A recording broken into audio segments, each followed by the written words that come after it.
paz do Senhor, estamos mais uma vez no nosso podcast Semear, no programa EBC em Foco. Somos gratos a Deus por mais uma oportunidade de estar aqui para juntos falarmos da lição de número 5. Já está aqui comigo o pastor Marcílio. Paz do Senhor, presbítero Tiago Nascimento, presbítero Júnior Fernandes e a todos que nos assistem nesta oportunidade. Deus vos abençoe. Também está aqui com a gente o presbítero Júnior Fernandes. Pai do Senhor, presbítero Tiago, Pai do Senhor, pastor Marcílio e a todos que estão acompanhando o canal podcast Semear, EBC em Foco. Amém. Sou grato a Deus pela tua vida, você que está nos vendo neste momento. Deus te abençoe. Continua com a gente até o final deste programa. Compartilha para o máximo de pessoas que você puder compartilhar. Não esquece também de se inscrever, é muito importante a sua inscrição. E vamos aqui estar debatendo agora esta lição, conversar aqui com meus irmãos, a lição de número 5, que tem por título Jesus é Deus. Vamos ouvir o texto áureo pelo presbítero Júnior Fernandes. O texto áureo nos diz assim: no princípio era o Verbo, e o Verbo estava com Deus, e o Verbo era Deus. Livro de João, capítulo 1 e o versículo 1. Pastor Marcílio, verdade prática. A verdade prática nos ensina o seguinte: a divindade de Jesus está muito clara e direta na Bíblia, além de ser revelada no seu ministério terreno, na manifestação dos seus atributos e obras divinas. A leitura bíblica em classe está no Evangelho de Jesus, segundo escreveu João, capítulo 1, versículo do 1 ao versículo 4 e o versículo 9 ao versículo 14. Você pode ler aí da sua casa, não vamos ler para não ficar tão extenso o nosso vídeo. E agora vamos para o conteúdo da nossa lição.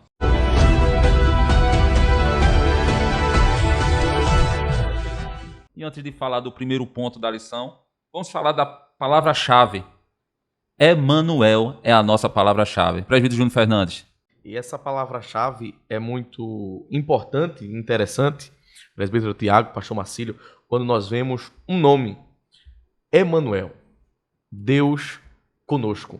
Então, foi um anúncio do profeta messiânico, o profeta Isaías, em seu livro, capítulo 7 e o versículo 14, que nos diz: portanto, o mesmo Senhor vos dará um sinal.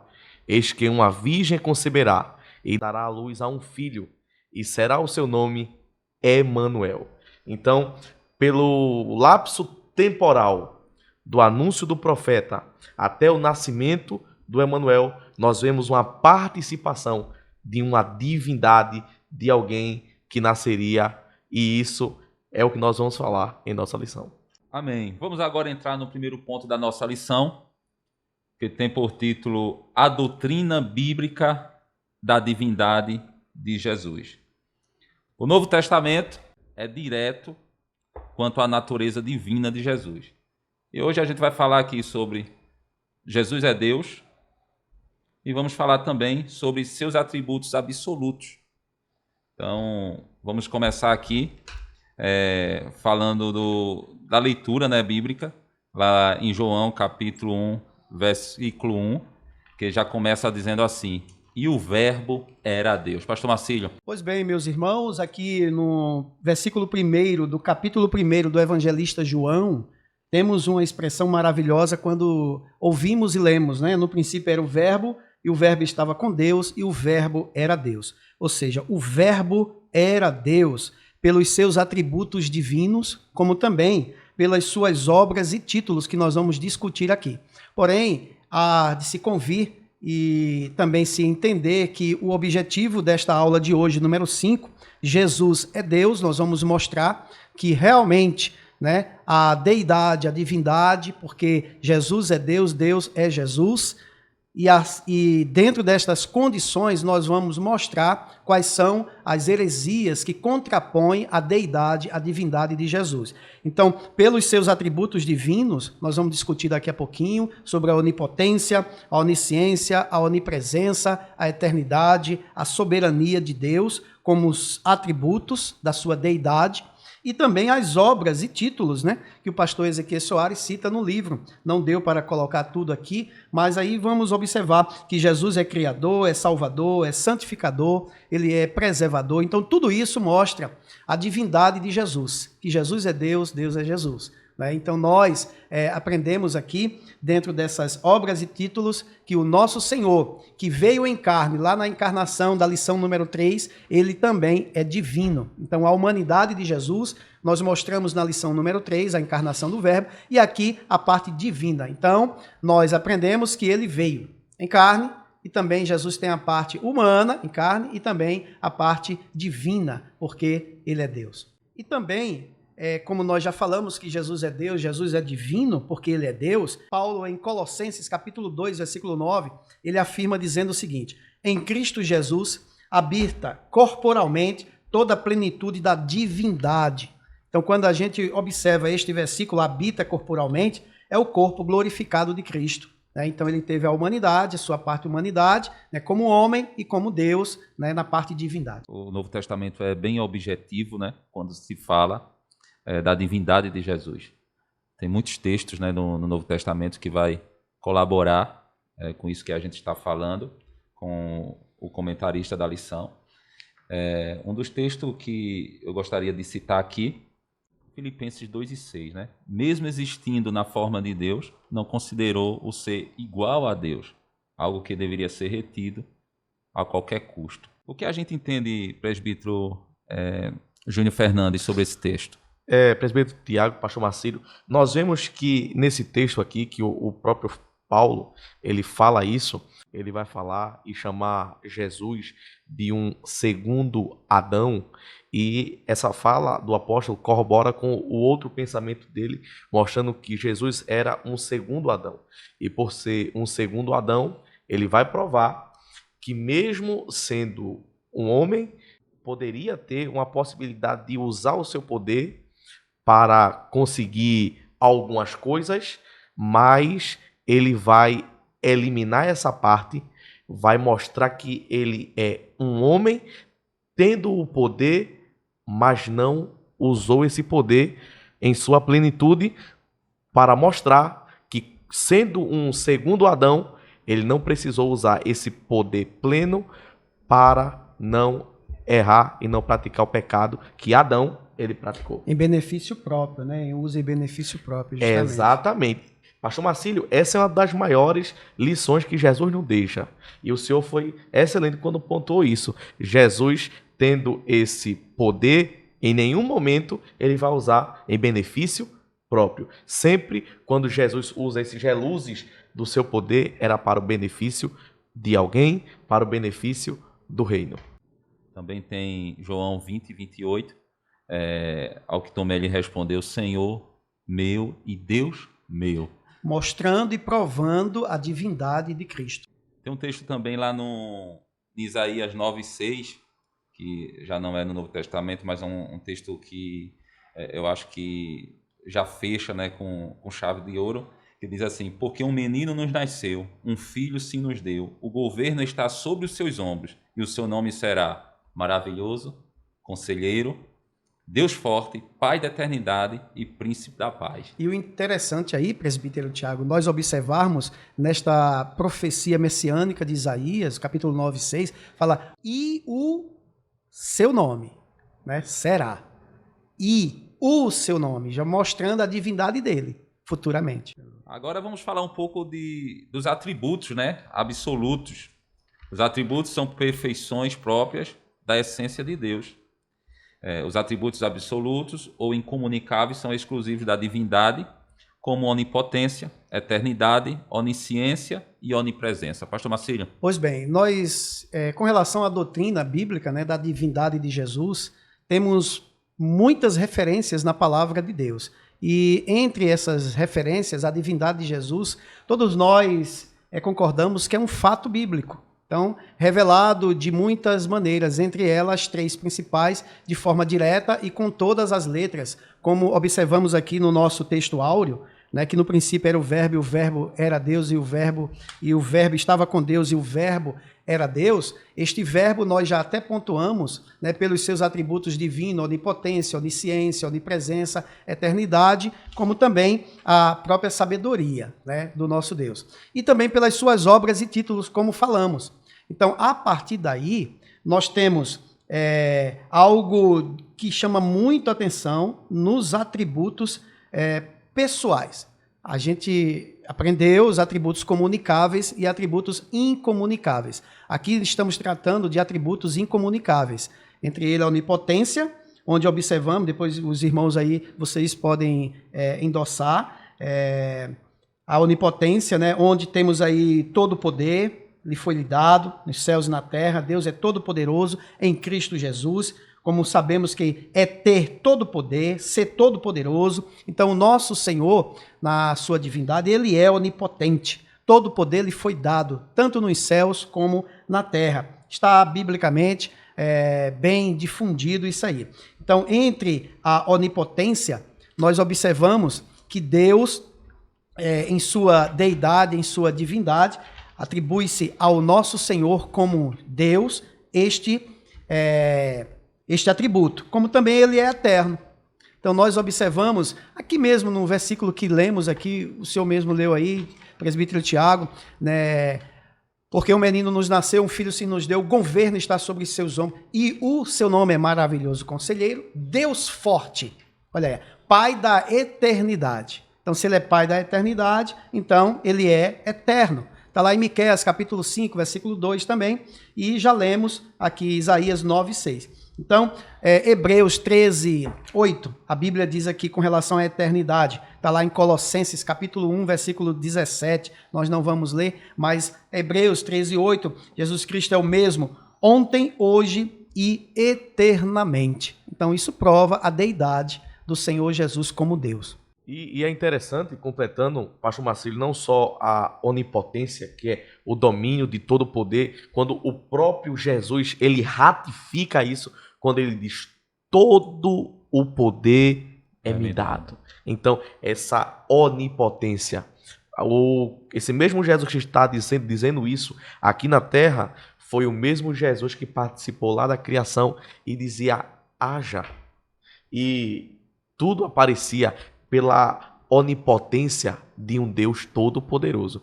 Mas quando nós observamos também a onipresença, que é mais um atributo incomunicável, que é estar em todos os lugares ao mesmo tempo, esse atributo é digno de um Deus. E quando versículos bíblicos nos mostram isso, como, por exemplo, quando diz em Mateus capítulo 28 e o versículo 20, e eis que eu estou convosco todos os dias, até a consumação dos séculos. Jesus estava dizendo que estava com todos até a consumação dos séculos. Onde estivesse alguém, no lugar mais remoto da terra, ele estava dizendo, eu estou lá. Onde estivesse alguém, no local mais movimentado, ele estaria também. E o que é isso? Isso é uma demonstração da sua onipresença.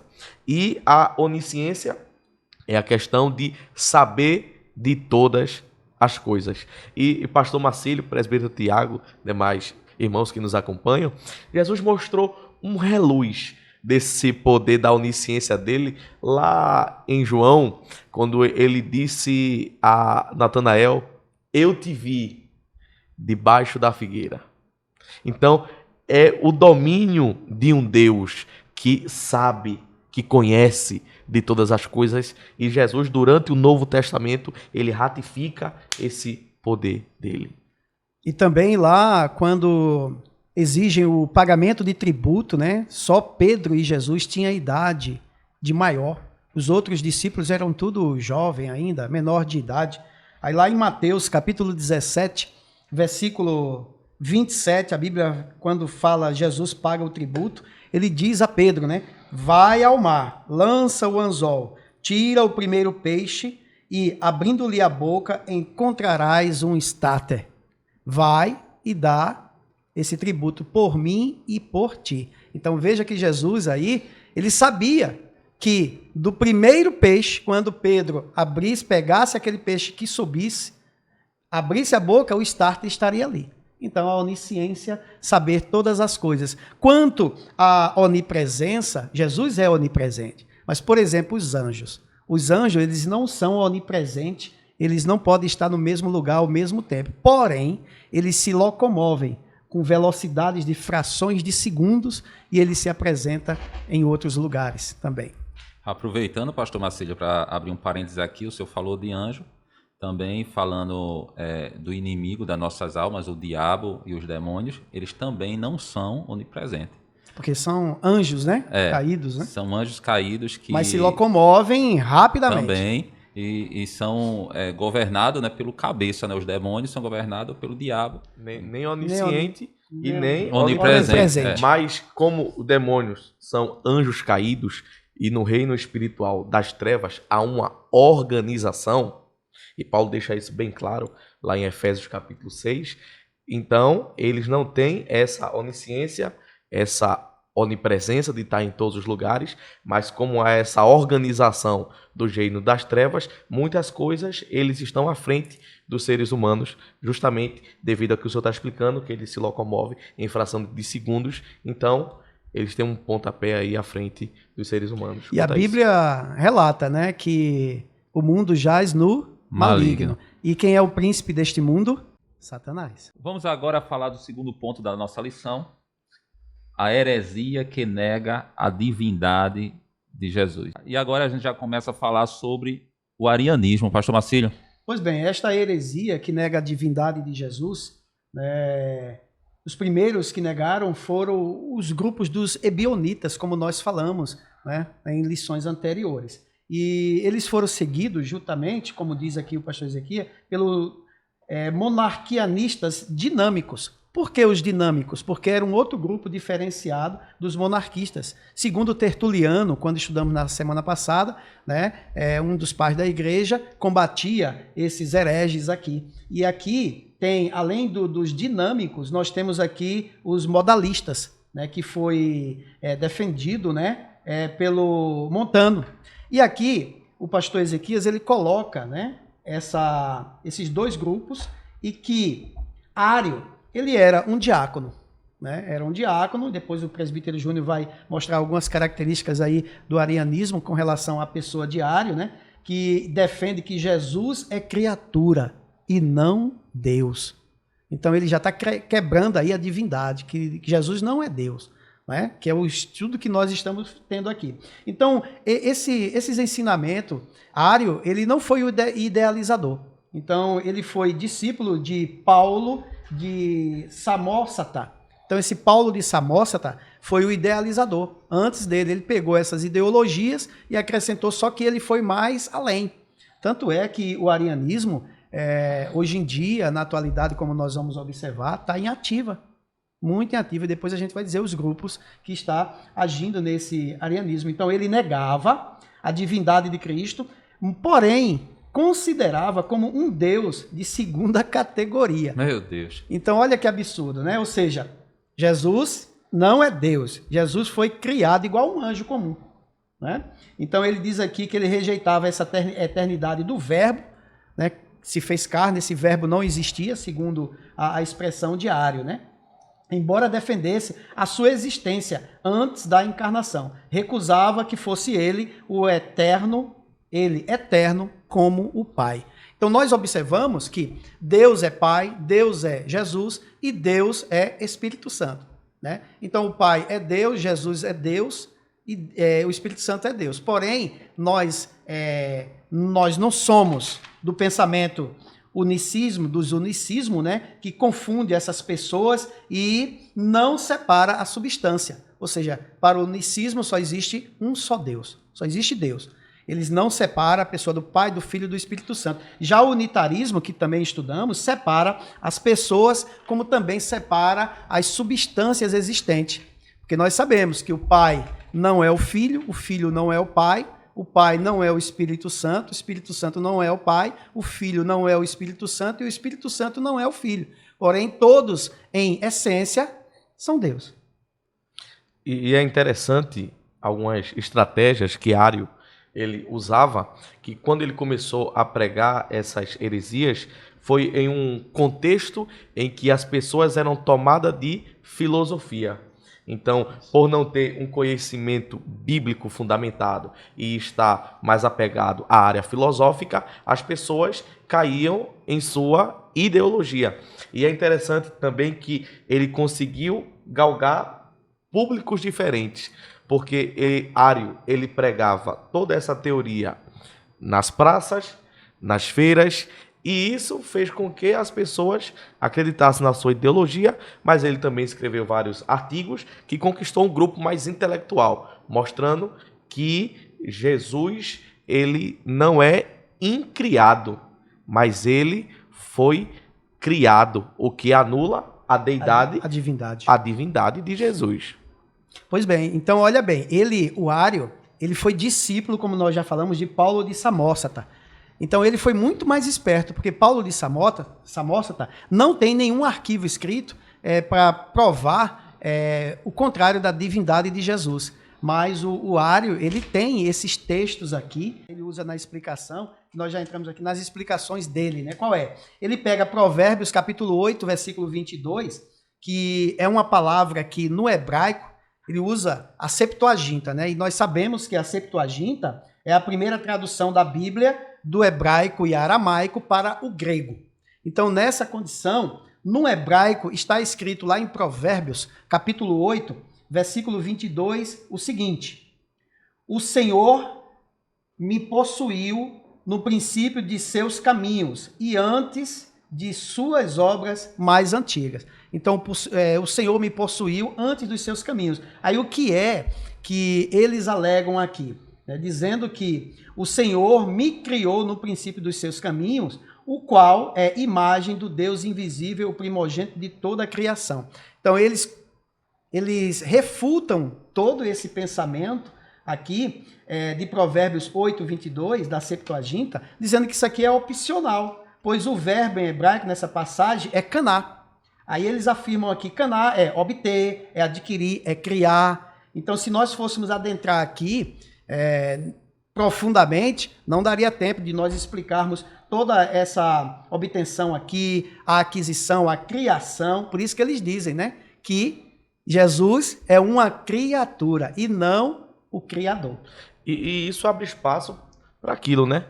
Todo texto sem um contexto gera pretexto para a heresia. Verdade. Então, isso é muito bom e eu vou até ratificar mais uma vez para você guardar isso. E é muito importante quando grupos assim vierem abordar. Estamos em um mundo muito intelectual, em que as pessoas acessam vários conteúdos, mas lembre-se sempre de uma coisa: todo texto sem um contexto gera um pretexto para heresia, porque toda heresia vai estar baseado em um pequeno fragmento da Bíblia sem analisar todo um contexto, que era isso que o pastor Marcílio acabou de falar de Provérbios 8 e 22. A gente também cita Filipenses, né, 4:13, né, quando Paulo diz: posso todas as coisas naquele que me fortalece. Isso é o versículo 13. Agora leia o versículo 12, você vai ver o porquê que Paulo afirma esta condição, né? Quando ele posso todas as coisas, é porque ele também sabia passar necessidade, ele teve fome, como também nós hoje em dia, né? Ou seja, Paulo ele era um homem como também nós somos. Eu vi uma citação que eu acho bom a gente falar aqui, de Atanásio, né? Atanásio é foi um dos maiores opositores do arianismo. Ele diz assim: Cristo é Deus verdadeiro de Deus verdadeiro, luz de luz eterna, não a criatura, mas coigual ao Pai. Essa foi uma das afirmações que ele fez. E também o próprio Jesus, né, a gente vai ler em João capítulo 8, versículo 58, ele declara dizendo assim: antes que Abraão existisse, eu sou. Pronto. Ele já está dizendo que antes que Abraão existisse, eu sou. Então a gente vê, né, essas heresias criadas por esses grupos, que a própria Bíblia já destrói. É como se essas pessoas não lessem a Bíblia, né, ou lessem de uma forma totalmente diferente, puxando para a sua própria maneira de pensar. E entender um outro Jesus. Quando acontece isso, inclusive até no unicismo, é entender um outro Jesus. Que não é o Jesus da Bíblia. Que não é o Jesus da Bíblia, porque João 13,16 diz: porque Deus amou o mundo de tal maneira que deu o seu Filho unigênito, o único do gênero. Não tem outro. É esse Jesus da Bíblia que nós estamos abordando, que nós falamos, que possui todo esse poder, todas essas características. É esse Jesus e não abrir espaço para outro. Então, está aí uma forma, né, que nós podemos utilizar para solucionar essas controvérsias. Como também, além desse texto maravilhoso, temos aí Paulo escrevendo no capítulo 1, versículo 15, aos Colossenses. Né? Diz que Jesus é o primogênito de toda a criação e não o primogênito de Deus. Aí aqui, ó, o que é que diz Colossenses 1,15? O qual é imagem do Deus invisível, o primogênito de toda a criação. Então Jesus, ele é o primogênito de toda a criação, corroborando com aquilo que nós estudamos na aula semana passada, né? Como lá em Gênesis capítulo 1, versículo 1, no princípio criou Elohim os céus e a terra, que é o plural de Deus, né? Criou quem?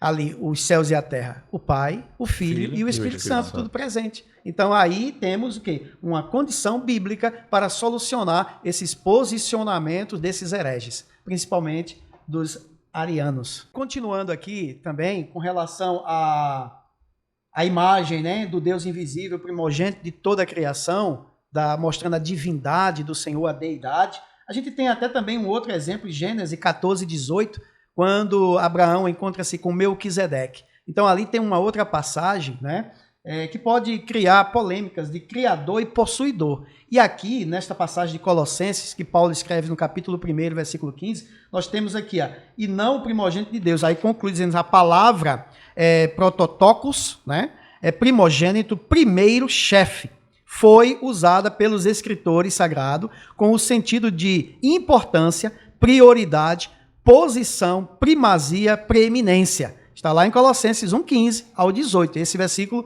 que nós acabamos de ler do apóstolo Paulo. Ou seja, Jesus encarnado, ele tem a primazia na criação. Se ele tem a primazia na criação, ele estava na criação, no Elohim.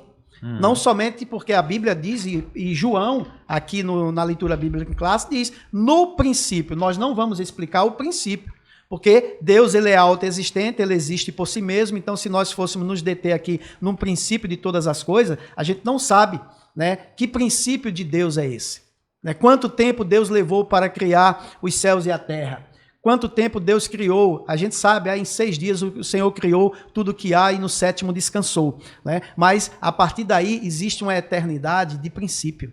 Então, por isso que a gente diz que Deus, ele é autoexistente. Ninguém criou Deus e ele existe por si mesmo. E aqui, quando a gente diz que Jesus está encarnado e ele tem a primazia na criação, quando João diz no princípio, era o verbo, e o verbo estava com Deus e o verbo era Deus. Colossenses 2:9.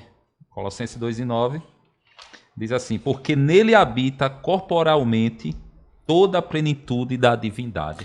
Então, este corporalmente aí é como nós falamos lá no início, né? É o Jesus no corpo glorificado em Cristo. Aí isso vai corroborar mais uma vez, presbítero Tiago, com o que Paulo escreve no versículo 21 do capítulo 3 de Filipenses. Ele escrevendo aos irmãos em Filipos, quando ele diz assim: ele, Jesus, transformará o nosso corpo conforme o seu corpo glorioso por meio do seu poder. Então, o nosso corpo, naquele dia da redenção, do arrebatamento da igreja, a Bíblia diz que nosso corpo físico, matéria, será transformado em um corpo glorioso, semelhante ao corpo de Cristo, pelo seu poder, quando nos levar para as mansões celestiais. Olha Glória aí. Então, corporalmente, corpo glorioso de Cristo. Negar a divindade de Cristo é destruir o próprio fundamento da salvação, pois somente Deus poderia reconciliar o homem consigo mesmo. Amém? Amém, concordo. Então, tudo isso que a gente está falando sobre essas heresias, que quer negar, né, essa divindade de Cristo, seria destruir o fundamento da salvação, porque a gente bem sabe e entende que se nós temos uma garantia de salvação, é por causa de Jesus Cristo, nosso Senhor. E exatamente isso mostra que a nossa dívida em nenhum momento foi com o nosso adversário de nossas almas. Em nenhum momento a nossa dívida era uma dívida com Deus. E a salvação através do Deus encarnado quitou essa nossa dívida Glória a Deus. do ser humano, não com o diabo, mas com Deus. Deus seja louvado. Aí surge esses hereges aqui, ó, que negava a divindade de Cristo, considerava ele como um Deus de segunda categoria, dizendo que ele foi um ser criado e não um ser divino. Então, eles dizem que Jesus não é Deus, mas deixa ele com os pensamentos dele, eles já morreram mesmo, e agora nós estamos com o nosso pensamento aqui, bíblico, pela palavra de Deus, que Jesus é Deus, Deus é Jesus, né? Eles fundamentavam buscando desautorizar, né, todo o evangelho de João, porque João ele teve uma proximidade imensa com o Senhor. Então, olha aí, mais uma prova, né, que Jesus se humanizou, que Jesus é divino, porque ele não usava, como já ouvimos aqui, né, o seu próprio poder em benefício próprio. Então, aqui está, e sim em benefício de outrens, e nós vamos adentrar agora para combater mais ferozmente, né, essas heresias do arianismo na atualidade. João 10:30 diz: eu e o Pai somos um. Fechou. Não é? E eu quero citar também uma citação aqui de Agostinho, que diz assim: Cristo é o verbo eterno do Pai. Ele não foi criado. Ele é o coeterno com Deus. Então, falando em coeterno, é interessante que nós somos co-herdeiros com Cristo. Se Cristo é herdeiro de tudo do Pai, ele é o herdeiro direto. Então, como filhos que fomos gerados por eles, né, a partir do momento da justificação, então nós somos o quê? Co-herdeiros com Cristo. Então, tudo que é de Cristo é também nosso, agora de Deus para nós. Eita, Fomos que coisa boa. enxertados. Éramos jambuzeiros, bravos, está lá em João capítulo 15, mas agora nós nos alimentamos pela seiva bruta e elaborada, né, do vegetal, e agora espiritualmente Jesus a oliveira verdadeira e nós os ramos sendo alimentados espiritualmente pelo... Estávamos mortos. Justamente. Não é? Agora Glória a vivos Deus. para a glória do Deus Pai. Amém. Vamos entrar agora no terceiro ponto da lição: implicações do arianismo na atualidade. A tradução do Novo Mundo nós iremos falar e os movimentos orientais. Não é isso? E outros grupos também E outros grupos. têm surgido, né, como o Alcorão. Então vamos começar aqui a tradução do Novo Mundo. Semelhantemente ao arianismo, há movimentos religiosos que deturpam as escrituras. Um exemplo é a tradução do Novo Mundo, uma versão tendenciosa da Bíblia. Presbítero Júnior Fernandes. É interessante, presbítero Tiago, que a atualidade, nós vemos que hoje muitos dizem que a Bíblia ela precisa ser atualizada. Meu Deus. Então, no momento em que alguém diz que a Bíblia ela precisa ser atualizada, está dizendo que a Bíblia ela não é a palavra de Deus. Está dizendo que a Bíblia contém a palavra de Deus. E nessa vertente mostra essa necessidade de atualização da Bíblia. E é aí onde mora grandes perigos. Por quê? Porque acrescentará visão humana atual em um texto divino inspirado. E aí, na atualidade hoje, mora esse grande perigo. Como, por exemplo, essa tradução do Novo Mundo, ela é uma versão tendenciosa que mostra um Deus com D minúsculo. Então, é uma ideia de mudar uma vertente de um pensamento já ratificado e inspirado pela palavra de Deus. E o pastor Ezequias, ele completa muito bem que o texto correto é: e a palavra era Deus, ou e o verbo era Deus, e D com D maiúsculo, e palavra com palavra maiúscula. E tudo isso nós quebramos esses pensamentos, inclusive dessa tradução do Novo Mundo que adentrou esse Deus com D minúsculo para tirar determinada importância do verdadeiro verbo. Interessante que esse posicionamento aí, muito bem colocado, né, nós observamos que na atualidade que vivemos, existem grupos, por exemplo, os muçulmanos.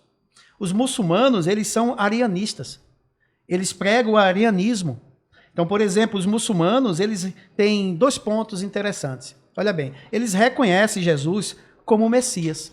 É interessante. Porém, os muçulmanos, eles não reconhecem Jesus como Filho de Deus, mas como Messias, eles reconhecem. Então, existe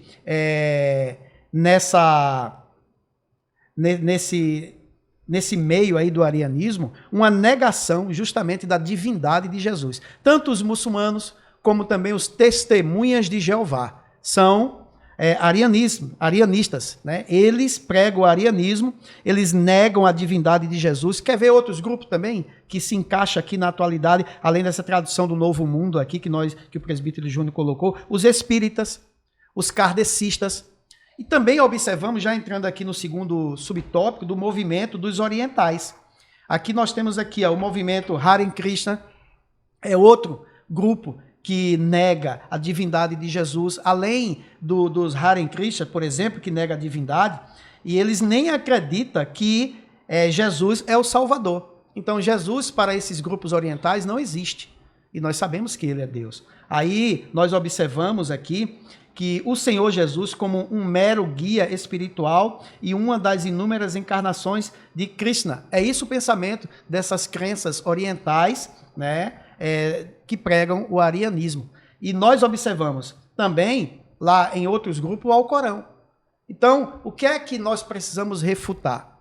Ter fundamentos bíblicos, justamente para mostrar que todas essas heresias são pregadas, elas são heresias contra a palavra de Deus. Você quer ver? Os testemunhos de Jeová, eles se apegam a um versículo, lá em João 14, 27.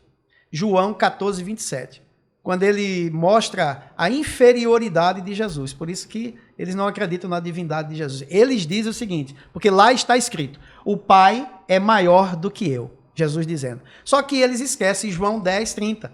Eu e o Pai somos um, em igualdade. Aí também eles esquecem Hebreus capítulo 2, versículo 9, que eu quero fazer questão de ler aqui, ó, que diz o seguinte, Hebreus 2, 9. Vemos, porém, coroado de glória, quem? Jesus. E de honra, aquele Jesus que fora feito um pouco menor do que os anjos, por causa da paixão da morte, para que, pela graça de Deus, provasse a morte por todos. Então aqui está mostrando que Jesus é superior aos anjos. Jesus é superior a Moisés. Jesus é superior a Abraão. Jesus é Deus. Então, isso aqui refuta, né? Dizendo que Jesus é menor do que o Pai. Ele é diferente, é distinguido do Pai. Porque Jesus não é o Pai não é Jesus, como ouvimos. Mas ambos são Deus. E o interessante, completando seu pensamento, que esses grupos orientais, eles querem trazer, inclusive para o mundo ocidental, a ideia de que Jesus é um simples agente da paz. Como eu estava lendo uma vez um texto e estava vendo agentes da paz. Maomé, Buda, Mahatma Gandhi, Jesus Cristo. Então, é como se estivesse tirando a divindade desse Jesus. Como se ele fosse só um profeta, né? Um simples profeta, um simples agente da paz, sendo que esse Jesus, ele divide a história antes dele e depois dele. Para muitos, essa divisão pode ser um simples algo material, mas ratifica a divindade, o poder que Jesus teve e tem hoje, principalmente para a salvação de todos os homens, combatendo o pensamento de Krishna, mostrando Jesus como um simples guia espiritual, sendo que ele foi mais que isso, mais que Abraão, mais que Isaac, mais que Jacó, maior do que Moisés. Então, porque dele veio a nossa salvação. Tem um texto, né, que está lá em João, né? Já até usei como pregação, eu sou. Então é interessante nós observarmos aqui esse eu sou de Jesus. Você tem aí, não tem também? Essa passagem muito interessante, e vai mostrar sobre o eu sou de Jesus, né? Tá aí, ó, o pão da vida, tá lá em João, capítulo 6, versículo 35 a 51, você vai observar tudo isso. Eu sou, além do pão da vida, ele é a luz do mundo, a porta das ovelhas, ele é o bom pastor, são 7 características fundamentais. O bom pastor, né? E também tem aí, eu sou a ressurreição e a vida, está lá em João 11, 25, e lá em João 14, 6 e 7, ele diz o seguinte, eu sou o caminho, a verdade e a vida. Então ninguém vem ao Pai a não ser por mim. Então tudo aqui está mostrando a deidade, a divindade de Jesus, e também no versículo 1 do capítulo 15 ele diz, eu sou a videira verdadeira. Nós até colocamos, nós estamos enxertados nele. E isso, como um bom professor de português, nós vamos observar que ele não está dizendo, eu sou um pão da vida, eu sou um caminho. Não, ele não está dizendo isso. Ele está dizendo, eu sou o caminho. Artigo definido. Eu sou a vida. Não tem outro. Só tem ele. Muito bom, pastor Marcílio, presbítero Júnior Fernandes. Eu quero fazer uma conclusão aqui com uma frase de Charles Spurgeon. Ele diz assim, Cristo não é uma sombra de Deus, mas o próprio Deus. Em sua humanidade, ele é nosso Salvador. Em sua divindade, ele é o nosso Deus. Né? Então, foi muito bem colocado, né? O que a gente falou aqui, conversou. Espero que você que nos assistiu até agora possa ter entendido, né, tudo que a gente falou sobre essas seitas, né, que têm se formado, e não é apenas seitas da antiguidade, mas seitas atuais que vêm querer distorcer a palavra de Deus. Mas nós estamos aqui como mensageiros de Cristo para falar da verdade que está na Bíblia. Negar a exclusividade de Cristo é negar o próprio fundamento da verdade. Ele é o único caminho que leva ao Pai e ponto final. Se você crê em Cristo, você está indo no caminho certo e vai te levar ao Pai, porque ele é o Filho de Deus, ele é Deus. Amém. O caminho, a verdade e a vida. E ninguém vai ao Pai senão por intermédio do sacrifício vicário único que ele realizou na cruz do Calvário, lá no Gólgota, por mim e por você. Então, eu concluo dizendo e conclamando, chamando todos a estar mais próximo de Jesus, assim como existe a confissão monoteísta dos judeus, lá em Deuteronômio capítulo 6, versículo 4, onde os judeus tinham essa confissão monoteísta todos os dias, 3 vezes ao dia. Né, quando eles utilizavam Deuteronômio capítulo 6, versículo 4 ao 9, mais especificamente, o versículo 4, né, quando aprendemos na lição anterior, né, ouve Israel, o Senhor nosso Deus é o único Senhor, Errad, único, né? Em hebraico está lá, Shemar Israel, Adonai Eloheinu, Adonai Errad, ou seja, Deus é o único Senhor das nossas vidas e Jesus é este Senhor das nossas vidas. Portanto, precisamos, assim como os judeus, ter essa confissão monoteísta dentro das nossas vidas também. Amém. Júnior Fernandes. Amém. É uma lição muito boa aprender sobre Cristo. E além da nossa base ser a Bíblia cristã, a lição bíblica em defesa da fé cristã, nós temos um subsídio muito importante. Jesus Cristo, uma singela apresentação do presbítero Clayton Holland, está sendo de muita utilidade. Nosso amigo, né? Nosso amigo. Qualquer dia vai estar conosco aqui no podcast. Exatamente. Uma visita. Exatamente. Para nós aprendermos sobre Jesus, tanto a divindade como a natureza humana de Jesus e o que os pais da igreja e os heresiarcas diziam a respeito de Jesus. Muito boa obra do presbítero Clayton Holland, eu indico você aderir. E ele faz um pontuamento muito bom quanto aos atributos divinos, né? A onipotência, a onipresença, a onisciência, a eternidade também. Faltou só a soberania, mas tudo bem, mas da eternidade, a onipotência, a onipresença, a onisciência já completa a deidade de Cristo totalmente. Já chegamos no final do nosso podcast e a conclusão diz assim: se o Senhor Jesus não é Deus, logo não pode ser Salvador. Então negar a divindade de Jesus é negar a salvação. Amém? Amém. Vamos estar concluindo, orando a Deus, orando por você que nos assistiu até agora. Quero agradecer ao pastor Marcílio. Amém, presbítero Tiago, todos nós. Quero agradecer ao presbítero Júnior Fernandes. Amém, presbítero Tiago, pastor Marcílio. Que já está fazendo parte da bancada aqui, né? É titular, já é titular. Glória a Deus. E quero agradecer a você por estar com a gente até o final. Que Deus abençoe a tua vida, que Deus abençoe a tua casa. Vamos orar? Querido eterno Deus, maravilhoso Pai, te agradecemos, Senhor, por este momento que passamos na tua presença, aprendendo e falando da tua palavra. Obrigado, Espírito Santo, pelas orientações. Obrigado por o Senhor ter conduzido, Senhor, este podcast. Quero agradecer a Deus pela vida do pastor Marcílio, presbítero Júnior Fernandes e de todos aqueles que estão nos assistindo. Pai amado, Pai bendito, nós te agradecemos em nome de Jesus. Amém. Amém. Recebam a bênção apostólica. A graça de nosso Senhor e Salvador Jesus Cristo, o grande amor do nosso Deus Pai, a comunhão e as consolações do querido Espírito Santo estejam entre nós, hoje e sempre. Amém.